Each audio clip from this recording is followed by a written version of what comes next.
প্রিয় দর্শক, স্বাগত জানাচ্ছি বরেন্দ্র সংবাদে। আপনাদের সাথে আছি আমি বিথি ঘোষ। শুরুতে জানিয়ে দিচ্ছি সংবাদ শিরোনাম। রাজশাহীতে মোটর শ্রমিক লীগের সাবেক সাধারণ সদস্য সহ 17 জন আটক।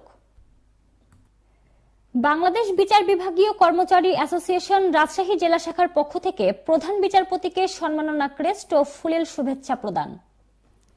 এতক্ষণ শুনছিলেন সংবাদ শিরোনাম, এবারে জানাবো পুরো খবর।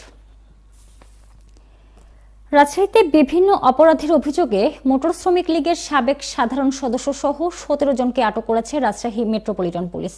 মহানগরীর বিভিন্ন স্থানে অভিযান চালিয়ে বৈষম্য বিরোধী ছাত্র আন্দোলনে হামলা, বিস্ফোরণ ঘটানো ও সন্ত্রাসী কর্মকাণ্ডের অভিযোগে 1 জন, মাদক মামলায় 3 জন, অন্যান্য অপরাধে 10 এবং ওয়ারেন্টভুক্ত 3 জনকে গ্রেফতার করা হয়।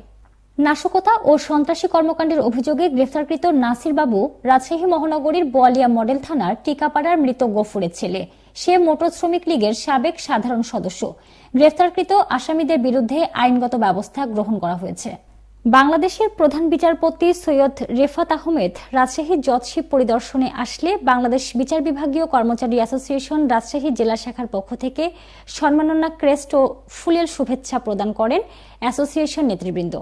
রবিবার সকাল 11টায় জেলা জজের চেম্বারে বিচারপতিকে এই সম্মাননা ক্রেস্ট ও ফুলেল শুভেচ্ছা প্রদান করা হয়।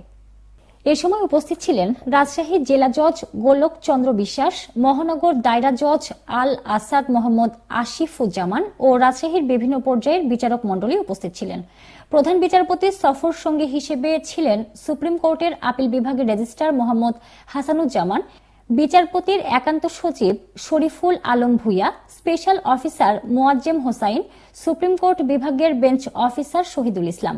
পরবর্তীতে বিচারপতি বিভিন্ন কোর্ট পরিদর্শন করেন। এর আগে প্রধান বিচারপতি গ্র্যান্ড রিভারভিউ হোটেলে রাজশাহীতে ইউএনডিপি কর্তৃক আয়োজিত জুডিশিয়াল ইন্ডিপেন্ডেন্ট অ্যান্ড ইনসিফিয়েন্সি শীর্ষক সেমিনারে বক্তব্য প্রদান করেন। এই ছিল বরেন্দ্র সংবাদে। সাথে থাকার জন্য ধন্যবাদ।